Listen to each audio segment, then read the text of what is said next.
Screen दिख रही है? Yes sir, yes sir. Start करते हैं अपन। कल अपन साइड रेक एंगल तक पहुंचे थे, है ना?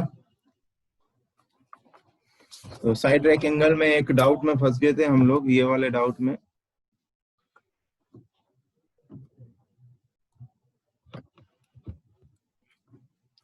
ये वाले डाउट में फंस गए थे अपन।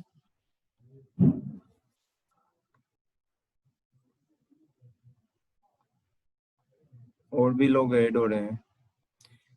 ये लाइन बिल्कुल सही है। Increase in side rack angle reduces the chip thickness in turning. ये बिल्कुल एग्जैक्ट सही है। और ये जो कंसेप्ट हमने लगाया है, ये जो कंसेप्ट अपन ने लगाया है, ये कंसेप्ट आपका गलत है। ये क्यों गलत है? आगे अपन पढ़ने वाले हैं किसके बारे में?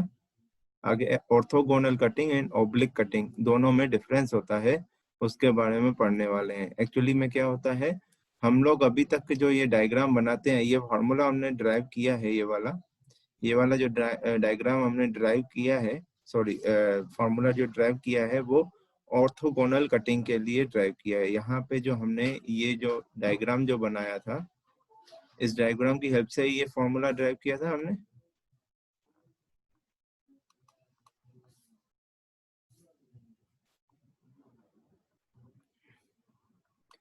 इसी डायग्राम की हेल्प से अपन ने ड्राइव किया था। तो ये जो है आपका, यहाँ पे सिर्फ दो एंगल दिखाता है, वो है रैक एंगल और दूसरा आपका क्लियरेंस एंगल। और टूल का मतलब बाकी टूल का जितनी भी ज्योमेट्री है वहाँ यहाँ पे नहीं दिखाई जाती है। तो ये जो फॉर्मूला है only valid for orthogonal cutting operation, valid है। ठीक है, ऑर्थोगोनल के लिए आपका वैलिड है। पर ऐसा बोला जाता है मतलब जो जब अपन को टर्निंग में क्वेश्चन आता है, यही क्वेश्चन टर्निंग, ऑर्थोगोनल नहीं, टर्निंग ऑपरेशन में ये क्वेश्चन आता है, तो यहाँ पे आपका फॉर्मूले में को अल्फा की जगह पे अल्फा एस आ जाता है। ठीक है, आगे एक न्यूमेरिकल इससे रिलेटेड करवाऊंगा। तो अपन को न्यूमेरिकल आता है तो अपन तो न्यूमेरिकल उससे रिलेटेड भी सॉल्व करेंगे। अभी तक अपन ने न्यूमेरिकल जो सॉल्व किए हैं वो किससे रिलेटेड सॉल्व किए हैं? Orthogonal turning operation. और आपको एक फॉर्मूला याद होगा जो मैंने शियर स्ट्रेन का फॉर्मूला लिखा था, वो आपको बताना पड़ेगा क्या फॉर्मूला था। Epsilon is equal to cot five plus ten five minus alpha, था कि नहीं था? ये फॉर्मूला बताया था आप लोगों को एप्सिलॉन बीटा का शियर स्ट्रेन। ये फॉर्मूला मैंने बताया है बेटा, मेरे पास पीपीटी बनी हुई है, आप लोगों को ये वाला फॉर्मूला बताया है मैंने और शेयर भी किया है। चाहे तो आप देख भी सकते हैं, ये देखिए दिखा भी सकते हैं हम आपको, यहीं पे ही बताया होगा इसी में। ये है आपका शेयर स्ट्रेन का फॉर्मूला, देख सकते हैं, ये बताया है ना, cot five plus ten five minus alpha. तो बेटा थोड़ा सा रिवाइज भी करना जरूरी है। अब रिवाइज करने के लिए अगर आप इतना नहीं सुधर पा रहे, नहीं कर रहे रिवाइज, तो फिर प्रेजेंटेशन लेना पड़ेगा, फिर उसमें मार्क्स रखने पड़ेंगे। बोलो तो रखें, ये ऐसा भी काम करें। अब अगर चाहते हो कि प्रेजेंटेशन नहीं देना चाहते हो, नंबर फ्री में ही चाहते हो, तो खुद ही पढ़ाई करो, है ना? तो ये चीज आप लोगों को पता ही, दिमाग में ही नहीं है कि ये भी चीज सर ने बताई है। तो ये जो कंसेप्ट इसलिए नहीं लग रहा है, ये मैंने बिल्कुल कल गलत बता दिया था, ये कंसेप्ट इसलिए नहीं लग रहा था क्योंकि उसमें अदर एंगल्स इंक्लूड नहीं हो रहे थे। यहाँ पे आपका ये कंसेप्ट लगेगा, जैसे कि अब आप बताइए स्ट्रेन चेंज जो कम होगा अगर, ये देखिए स्ट्रेन का फॉर्मूला क्या होता है? Change in length upon original length होता है। Change in length L F minus L I upon L होता है, ये होता है चेंज इन लेंथ। ठीक है, तो यहाँ पे चेंज क्या हो रहा है? T2 minus T1 upon T1 है कि नहीं? एक्चुअल थिकनेस जो अनकट चिप थिकनेस T1 थी, और उसके बाद फाइनल थिकनेस इसकी क्या हो रही है? T2 हो रही है। तो T2 क्या है? चिप थिकनेस है ना? T2 क्या है? चिप थिकनेस है। अगर शेयर आपका यहाँ पे स्ट्रेन कम हो गया तो मतलब ये स्ट्रेन कैसे कम होगा, जब इन दोनों के बीच में डिफरेंस कम होगा, तो मतलब LF कम होगा। तो यहाँ पे T2 को अगर मैं कम कर दूंगा, T2 को कम कर दूंगा तो T2 माइनस T1, T1 तो कांस्टेंट है, T1 कांस्टेंट है, तो T2 माइनस, अगर T2 को कम कर दिया तो T2 माइनस T1 क्या हो जाएगा आपका, कम हो जाएगा। T2 माइनस T1 कम होगा मतलब स्ट्रेन कम होगा। अब यहाँ पे इस फॉर्मूले में आइए, अगर अगर मैं अल्फा की वैल्यू बढ़ाता हूँ, जैसा कि अपन ने लिखा है increase in side rack angle, अगर अल्फा की वैल्यू मैं यहाँ पे बढ़ाता हूँ, ठीक है, अल्फा की एंगल में वैल्यू अगर मैं बढ़ाता हूँ, तो अल्फा की वैल्यू बढ़ाता हूँ तो ये डिफरेंस क्या हो जाएगा, कम हो जाएगा। कम होगा कि नहीं, ये डिफरेंस कम होगा कि बढ़ जाएगा, कोई तो बोलो। एग्जिस्ट कर रहे हैं सभी लोग कि नहीं कर रहे हैं? Anshul Sharma, yes sir. समझ में आ रहा है?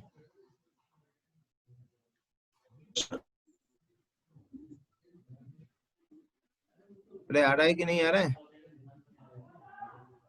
Anshul Sharma, sir yes sir. समझ में आ रहा है कि नहीं आ हेलो। रहा है? Yes sir. समझ में यस आ सर, रहा आ है? रहा है सर। आ रहा है ना? Yes sir. हेलो, आवाज नहीं आ रही क्या सर? मेरी आवाज नहीं आ रही है? आ रही है सर, आ रही है। फिर मंगल सिंह, मंगल सिंह, अरे मंगल सिंह यही हो क्या?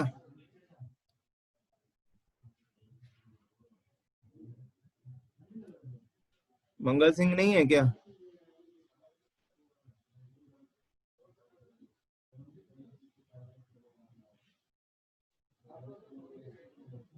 दिव्यांग,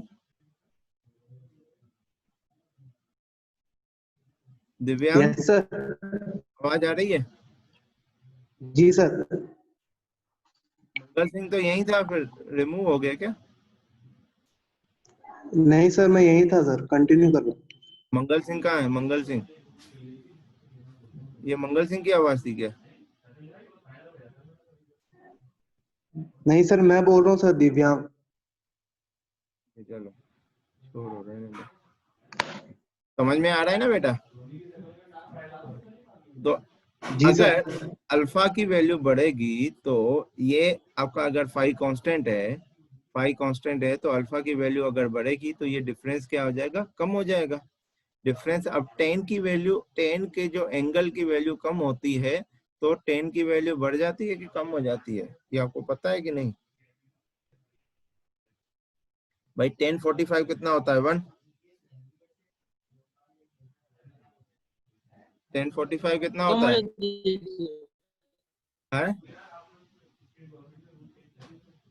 बढ़ती कम है होती है सर, सर। बढ़ती वैल्यू कम हो जाती है। अगर एंगल कम हो जाएगा तो टेन ऑफ एंगल क्या हो जाएगा, कम होगा कि बढ़ेगा? 10 थीटा कम होने पर 10 थीटा की वैल्यू कम हो जाती है। कम हो जाती है, कम हो जाती है कि बढ़ती है? हाँ सर। कितने, कौन कौन है बोल रहा है, चैट बॉक्स हाँ में सर, लिखिए। कम सभी होती है। लोग अपना अपना बयान लिखिए चैट बॉक्स में, चैट बॉक्स में सभी लोग लिखिए।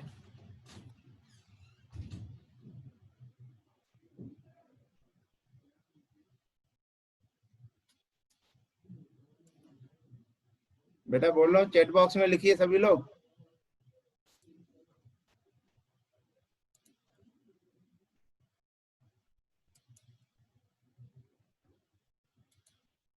नहीं लिखना है?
बहुत लोगों के रिस्पॉन्स आए हैं, बहुत लोगों के ये रिस्पॉन्स है कि अल्फा की वैल्यू अगर बढ़ गई तो ये एंगल आपका क्या हो जाएगा, कम हो जाएगा। एंगल कम हो जाएगा कि tan की वैल्यू क्या हो जाएगी, कम हो जाएगी। मैक्सिमम लोग यही कह रहे हैं 1045 is equal to 1, angle decrease होगा तो वैल्यू भी डिक्रीज हो जाएगी।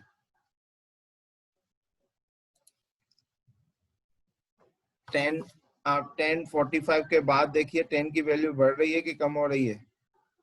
1060 देखो कितना आ रहा है, 1060।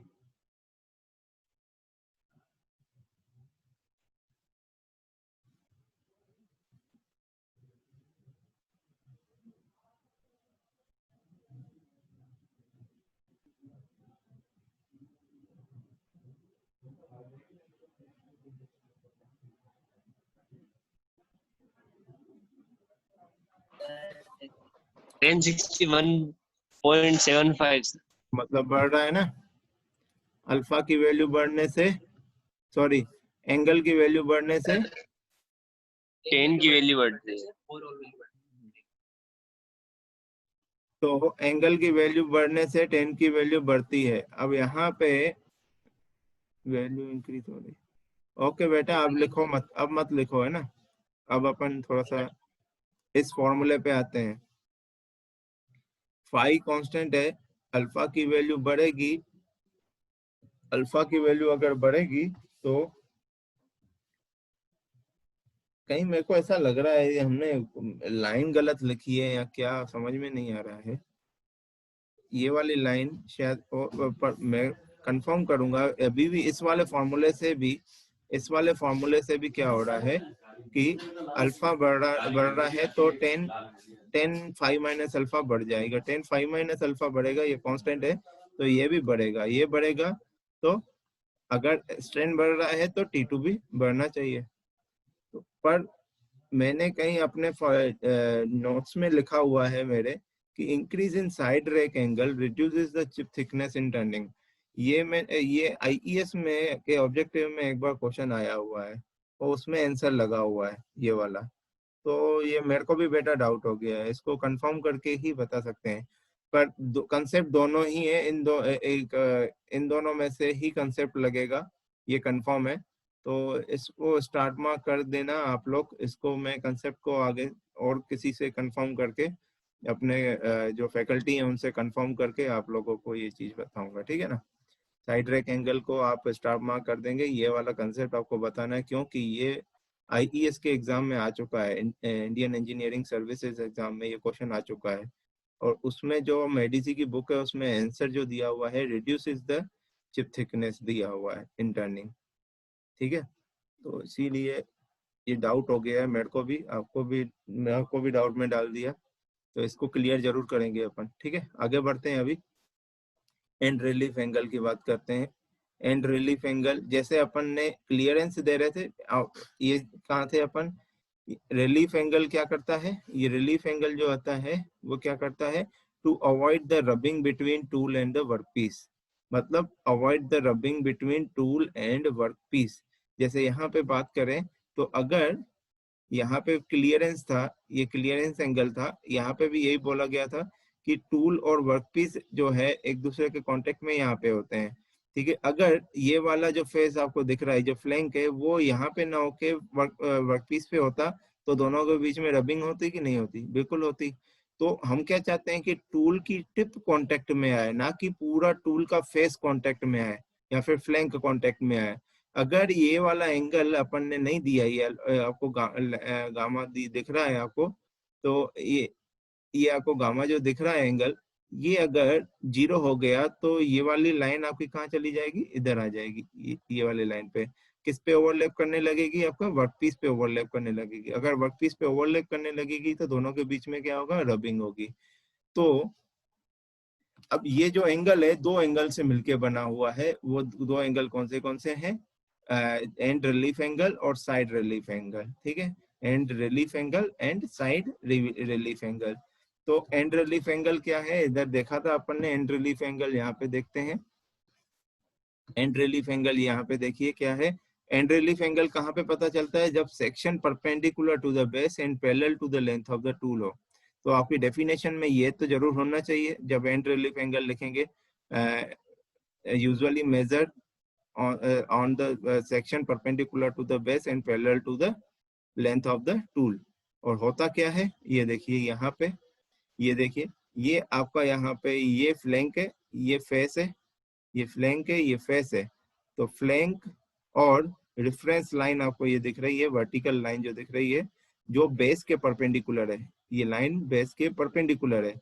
तो बेस के परपेंडिकुलर लाइन और फ्लैंक के बीच के एंगल को क्या कहेंगे? एंड रिलीफ एंगल कहेंगे। और इसको नाम एंड क्यों रखा गया? मेन बात ये बात करते हैं। तो दो तरीके के एंगल हैं, एक तो एंड और एक तो साइड। एक्चुअली जो फ्लैंक जो आ रहा है, ये फ्लैंक पोर्शन कौन सा है आपका? ये फेस, आपका ये फेस है, ये फ्लैंक है। ये वाली पूरी लाइन आपकी क्या है? ये यहाँ से लेकर यहाँ तक आपका क्या है? फ्लैंक है। तो फ्लैंक वाला पोर्शन क्या है आपका? इसके ऑपोजिट भी आपका फ्लैंक होगा। अब जैसे इसमें यहाँ पे आप फ्लैंक है, तो ये वाला पूरा फेस आपका, ये आपका पूरा फेस आपका क्या है? मतलब ये वाला पूरी लाइन क्या बता रहा है? फेस बता रहा है। और ये पूरा प्लेन क्या बताएगा आपको? ये पूरा प्लेन क्या बताएगा आपको? फ्लैंक बताएगा। तो फ्लैंक का जो ये वाला जो है फ्लैंक का एंड है, और ये वाला पोर्शन जो है फ्लैंक का साइड पोर्शन है, क्योंकि साइड से देखा जा रहा है, तो ये साइड का पोर्शन है।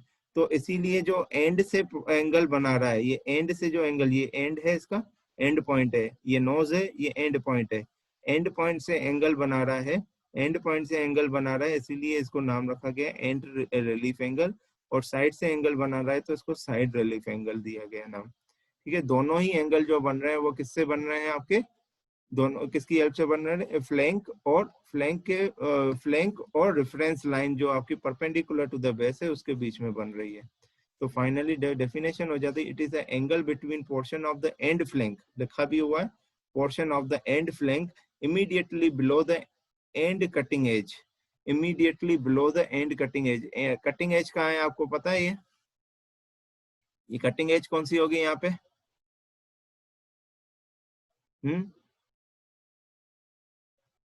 ये आपका जो होगा, ये वाला जो पोर्शन, ये कॉर्नर वाला पोर्शन, ये आपका जो नोज है, नोज पूरा एक पॉइंट टच नहीं होता है, पूरा आपका यहाँ पे प्लेन टच होता है यहाँ पे। ये पूरा आपका नोज कहलाता है। ये पूरा आपका नोज कहलाता है। तो ये आपका कटिंग एज है।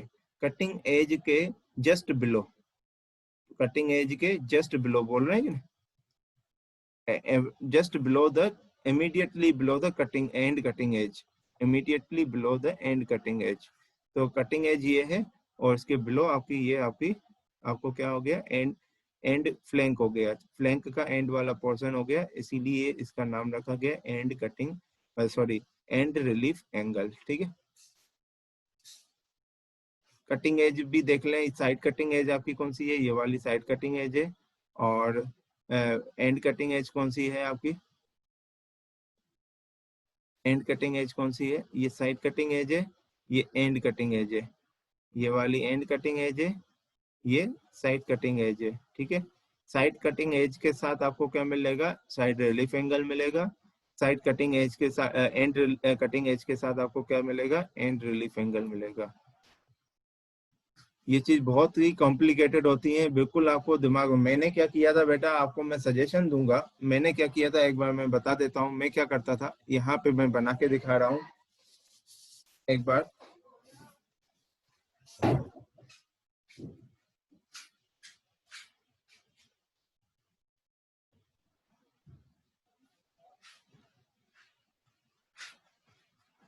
मैं रबर लेता था, जो इरेजर होता है, इरेजर लेता था और ब्लेड लेता था और रेक्टेंगुलर शेप का लेता था, तो उससे मैं टूल को बनाने की कोशिश करता था। जब वो उसको बना लेता था तो उसके बाद मेरे को दिमाग में आ जाते थे, फिर मैं इसको एक्चुअल टूल को देखता था तो मैं समझ में आ जाता था कि ये कौन सा एंगल है एक्चुअली। तो आपको ऐसे आ जाना चाहिए बिल्कुल कि आप टूल को देखो और बताओ कि बैक रेक एंगल कौन सा है, साइड रेक एंगल कौन सा है, एंड रिलीफ एंगल कौन सा है, ऐसे रेक्टेंगुलर शेप में होगा।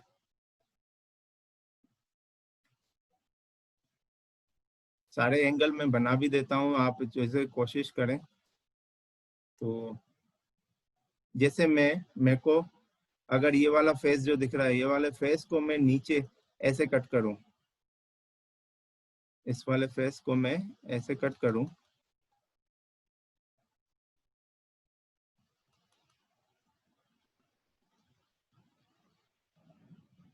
कर सकते हैं, दिख रहा है प्लेन। तो ये ऊपर वाला प्लेन जो है आप डॉटेड आपका ये नीचे काटेंगे तो ये वाला एंगल जो होता है बनाता है, ये वाला जो एंगल बनाएगा, ये एंगल बनाएगा alpha B, back rake angle. और इसी प्लेन को लेफ्ट हैंड साइड पे मोड़े, मतलब इधर ऐसे, मतलब ये वाली लाइन आपकी कैसे बने, ऐसे बनेगी। तो ये कुछ ऐसा बनेगा आपका, उसको साइड रैक एंगल बोलेंगे। अगर ये फिजिकल क्लास होती ना बेटा और अच्छे से समझ में आता। मैंने आपके सीनियर्स को मैंने ये बताया था, बहुत ही कंसेप्ट क्लियर हो गया था, उनसे मैंने बनवाया भी था। आप उम्मीद कर रहा हूँ कि आप घर पे ये बनाए तो ज्यादा अच्छा है, समझ में आ जाएगा। अगर ये वाला प्लेन को दबा के नीचे की ओर लेके जाए, यहाँ से इसको कांस्टेंट रखे, यहाँ से नीचे लेके जाए तो ये कुछ ऐसा बनेगा। तो ये एंगल जो होता है आपका अल्फा एस होता है, ये होता है अल्फा एस। ठीक है, आगे चल के इन सबको कंबाइन भी करूंगा बेटा, इन सब एंगल्स को कंबाइन भी करूंगा। अभी इंडिविजुअल चल रहा है सब चीजें, फिर आगे चल के आपको क्या करना है, स्टेप बाय स्टेप चलना है। ये स्टेप 1, स्टेप 2, ये स्टेप 1 कर लो। तो इसको आपको सिंपली क्या करना है, ये तो नीचे हो चुका है, ये वाला जो पोर्शन है इसको आपको नीचे करना है। ठीक है, इसके बाद स्टेप 3 क्या है, स्टेप 3 अपन अब इस वाले फेस की बात करेंगे, इस वाले फेस की बात करेंगे। स्टेप 3 आपकी क्या होगी,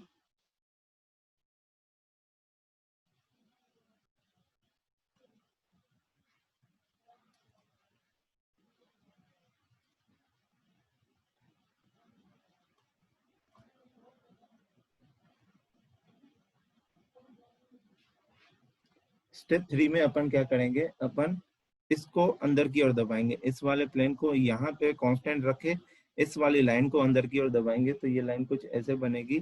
ये यहाँ पे, ये पॉइंट यहाँ पे आ जाएगा, ये वाला पॉइंट यहाँ पे आ जाएगा, और ये वाला पॉइंट आपका इसके जस्ट पैरेलल ये आपका ये यहाँ पे आ जाएगा, ऐसा कुछ होगा। तो ये आपका जो एंगल बनाएगा ये होगा and relief angle, theta E. लिखा ठीक से नहीं आ रहा है, एक मिनट इसको मिटा के फिर से लिख रहा हूँ, बड़ा लिख रहा हूँ। एंगल जो कोई कल कुछ बोल रहा था, शायद यही बोल रहा था, एंगल सर दिखता नहीं है, छोटा लिखा हुआ आ रहा है। कौन बोल रहा था याद नहीं आ रहा है। तो ये होगा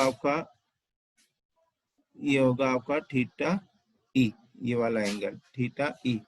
ठीक है, अब इसी वाले पे देखो, एक एक फेस लगे जाते हैं, दो एंगल बनते हैं। ये वाला फेस लिया, अगर ऊपर वाला फेस लिया तो दो एंगल बने, back rake angle, side rack angle. Side वाला ये एंगल लिया तो आपको एक ये एंगल मिला, एक दूसरा एंगल कौन सा मिलेगा देखिए बताते हैं।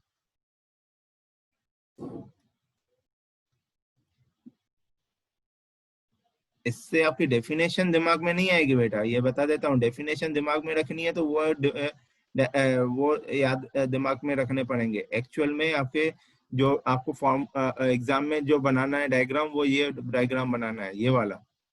ठीक है, उसी से ही डेफिनेशंस लिखनी है।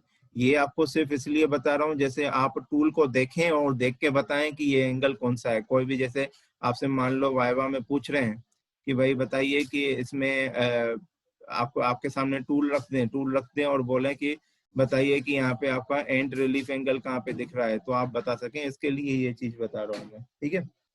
तो अब इस वाली लाइन को कांस्टेंट रख के इस वाली लाइन को अंदर की ओर दबाना है, तो वो कुछ ऐसा अंदर दबेगा।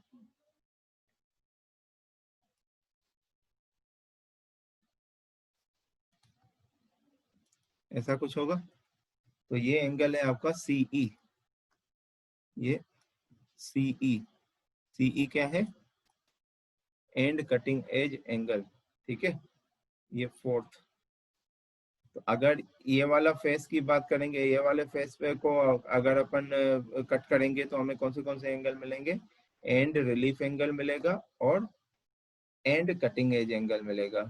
फाइनली अब इस वाले फेस की बात करेंगे, ये वाला फेस, ठीक है। अगर ये वाले फेस को अगर अपन कट करेंगे, आगे चल के मैं इसको यहाँ पे बना देता हूँ।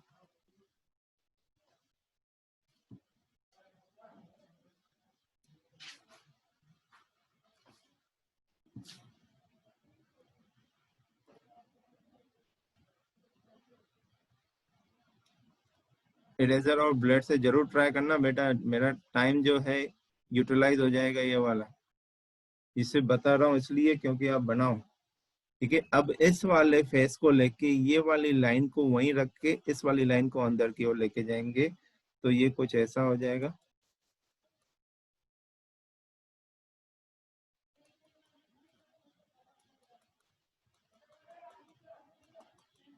ठीक है। तो ये एंगल जो बनाएगा, ये एंगल जो बनाएगा वो थीटा एस, ये क्या है, साइड रिलीफ एंगल, ठीक है। अब इसी को ही बना के ये वाली लाइन को वहीं रख के इस वाली लाइन को अंदर की ओर लेके जाना है, तो कैसा बनेगा,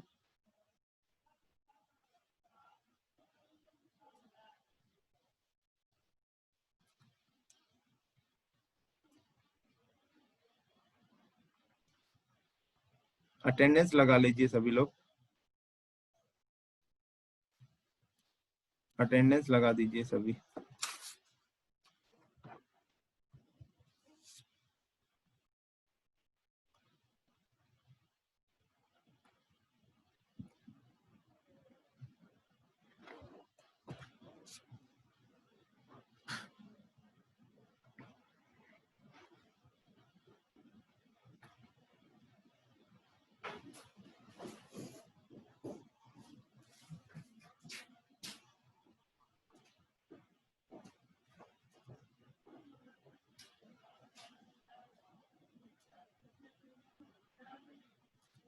इसी वाले को हम अगर इसको पकड़ के इस वाली लाइन को अदर शिफ्ट करेंगे तो अपन कुछ डायग्राम ऐसा बनेगा,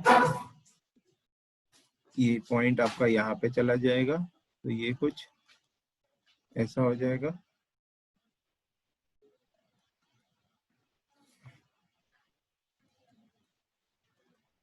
और फाइनली ये एंगल आपका क्या कहलाएगा, सी एस, ठीक है। यस हो गया सी एस, सिंपल। अब देखें कुछ ऐसा करके चलते हैं, दिमाग में डालते हैं। आप अपने रबर को कुछ ऐसा रखना है ना, ऐसा रखेंगे, ठीक है। उसके बाद इसको फ्रंट व्यू बोलेंगे, इस वाले पोर्शन को, इसको टॉप व्यू बोलेंगे और इसको साइड व्यू। आपका व्यू ऐसा कुछ होगा, ये फ्रंट व्यू, ये टॉप व्यू, ये साइड व्यू होगा, ठीक है। इसको लेके पूरा बिल्कुल इसको रेफरेंस बना के पूरा आप एक्सपेरिमेंट करेंगे। धर्मेंद्र आया है क्या? नहीं आया सर। हाँ? नहीं, रवि भी नहीं आया। सुमित तो कोई है ही नहीं। हाँ, सुमित वैष्णव, नहीं वो नहीं आया। हाँ, यशवर्धन आया है, अभी आया है, इतना पता है।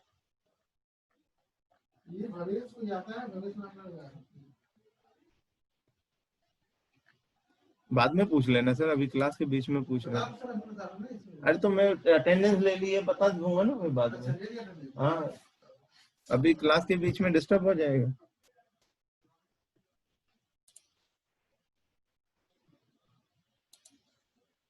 तो बेटा इसी को ही रेफरेंस बना के अगर देखिए आप टॉप व्यू वाले को पोर्शन को डिस्टर्ब करेंगे तो आपको क्या मिलेगा, कौन से एंगल मिलेंगे, अल्फा बी और अल्फा एस। अगर फ्रंट व्यू वाले फेस को अगर डिस्टर्ब करेंगे तो कौन से एंगल मिलेंगे, थीटा ई और सी ई। ठीक है, ऐसे ही साइड वाले फेस को अगर डिस्टर्ब करेंगे तो आपको कौन से मिलेंगे, थीटा एस और सी एस। अब आपके सामने ये आप एक साथ सभी डायग्राम को अपने पास रखिए और मैं इन्हीं की हेल्प से मैं एक टूल बना रहा हूँ। ठीक है, इन्हीं की हेल्प से टूल बनाऊंगा, इन सभी को कंबाइन करूंगा। ठीक है, इन सभी को कंबाइन करूंगा मैं, तो आपको जैसे समझ में आ जाए।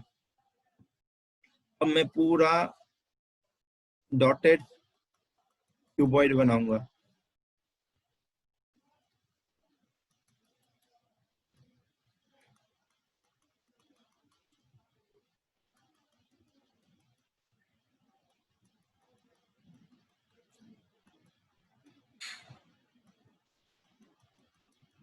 ये क्यूबॉइड हो गया। ठीक है, अब मैं अगर इस लाइन को नीचे लेके जाऊं और इसको यहाँ ऐसे लाइन बनाऊं तो ये एंगल क्या था आपका, अल्फा बी। ये एंगल क्या था, अल्फा बी। अच्छे से देखिए, है कि नहीं? कोई एक जवाब दे दे बेटा, नहीं तो मैं समझ में नहीं आएगा मेरे को।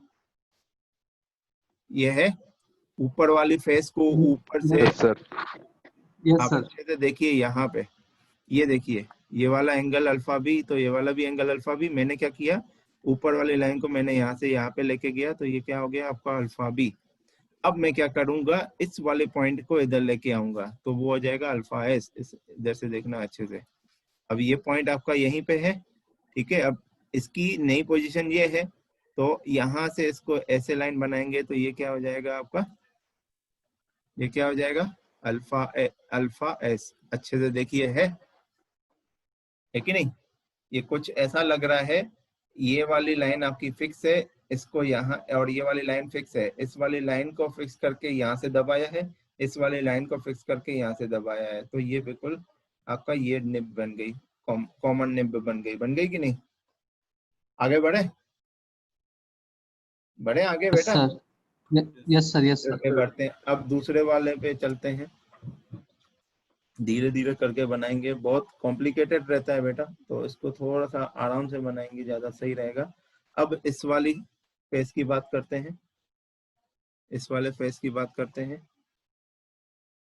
तो ये फेस कुछ ऐसा बनेगा, अगर यहाँ से इसको दबा रहे थे तो ये एंगल आपका क्या था, सीई। ये एंगल क्या था, सीई। ठीक है ना? अब ये लाइन एक्स्ट्रा हो गई तो इसको मिटा देंगे, ये लाइन आपकी एक्स्ट्रा हो गई ना, ये लाइन एक्स्ट्रा हो गई तो इसको अपन मिटाएंगे, तो ये पूरा ना मिट जाए, पूरा ही मिट जाएगा। ठीक है, पूरा मिट गया तो कोई दिक्कत नहीं, अपन यहाँ से पॉइंट को पॉइंट से मिलाएंगे।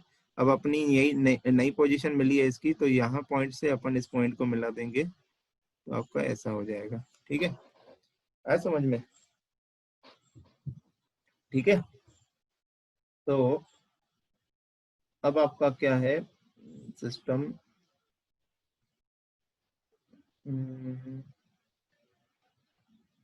अब अपन को बनाना रहेगा ऊपर वाले फेस को। ऊपर वाले फेस को अगर बनाएंगे तो ये कुछ ऐसा दिखेगा। अगर मैंने इसको फिक्स कर दिया, इस लाइन को फिक्स कर दिया और इस वाली लाइन को अंदर लेके जाऊंगा तो ये कैसा बनेगा, ये कुछ ऐसा बनेगा। और ये वाली लाइन क्या थी, ये वाला एंगल क्या था, ये वाला एंगल था सी एस। यस। ठीक है, ये एंगल सी एस था। अब ये एक्स्ट्रा हो गया, ये एक्स्ट्रा हो गया, है ना? तो इसको अपन मिटाते हैं, इसको मिटाते हैं, इसको अपन लेके जाते हैं आगे। अब ये आपका हो गया ये यहाँ तक, और इसको मैंने ले लिया यहाँ से, ये मैंने ले लिया यहाँ से। ठीक है, ये मैंने ले लिया यहाँ से। अब हो गए अपने पास कितने एंगल बन गए, 1 2 3 4 एंगल बन चुके हैं। चारों एंगल समझ में आ गए बेटा? किसी को भी कोई डाउट यहाँ पे? 4 एंगल समझ में आ गए? Yes sir. को डाउट हो तो अभी पूछ सकता है।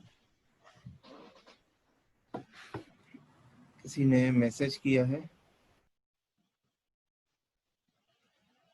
बेटा आप फिर से ज्वाइन करेंगे आप लोग, 1 मिनट का टाइम है इसमें, मेरे को बनाने में और टाइम लगेगा, तो 5-10 मिनट का और टाइम लूंगा मैं आप लोगों से। आप लोग फिर से ज्वाइन कीजिए, है ना। मैं अभी शेयर ऑफ कर रहा हूँ, ठीक है। अभी रिसेंटली उसी टाइम, कोई टाइम नहीं, अभी ज्वाइन करेंगे एंड करके।